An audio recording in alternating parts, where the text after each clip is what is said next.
Hello guys, in this video I'm going to show you how to enable the automatically use abilities on KO function on the Clash of Clans application.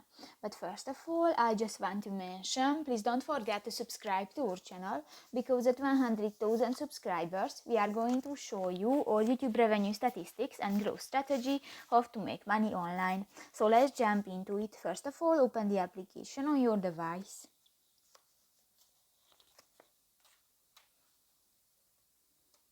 This will take a few minutes when the application is uploading.